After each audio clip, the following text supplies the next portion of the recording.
well, I cannot stay here without ask about Portugal Yeah. issues and what is the situation now, or what is the future perspective? Well, since 2015, there has been a change in the political orientation of the country.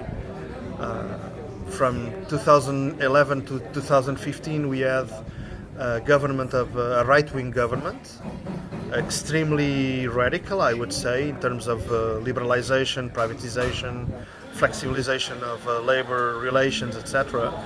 And we have, giving legitimacy to this, the foreign intervention of the so-called Troika. We learned a lot about that, with that. I mean, we learned a lot with the aggression that was caused to the lower classes, to labor, to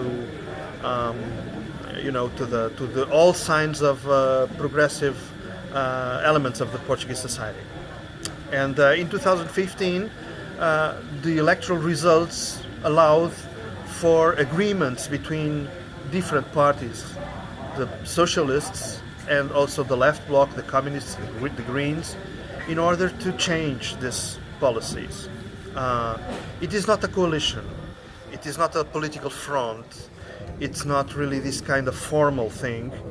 It is a climate, I would say, of continuous negotiation between those parties that assume their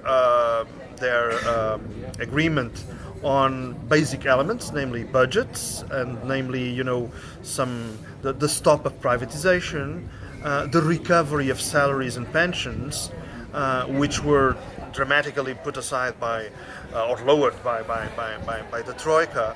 So we have been able in these 4 years to make some minimal, to obtain some minimal, I would say, gains to the Portuguese society. For example, making the minimal wage a little bit higher, or some minimal raise in pensions, or the recovery of, or the revision of some basic laws in different fields. But the point is that a lot has to be done in order to go ahead in this creation of basic elements of social justice.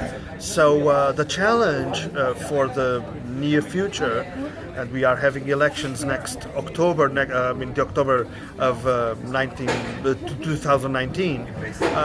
The major challenge is to make an option, and the option is, if we really are willing to put the emphasis on public investment, namely on public services like the National Health Service or public school, or this kind of basic elements for a true democracy, a material democracy.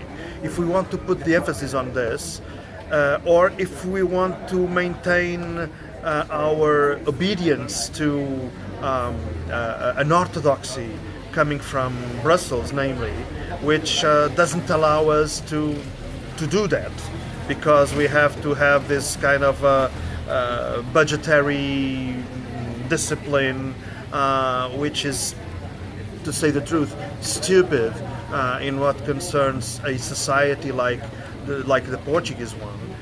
So it is an option that has to be done. I personally don't believe in the possibility of so-called intelligent reading of the fiscal pact or the budgetary pact in coming from Brussels.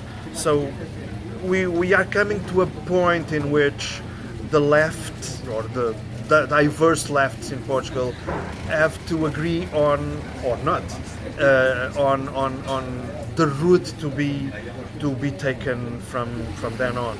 So it's an open question, and I think that it will be very challenging to keep a priority on a process of dialogue that leads us to progressive policies.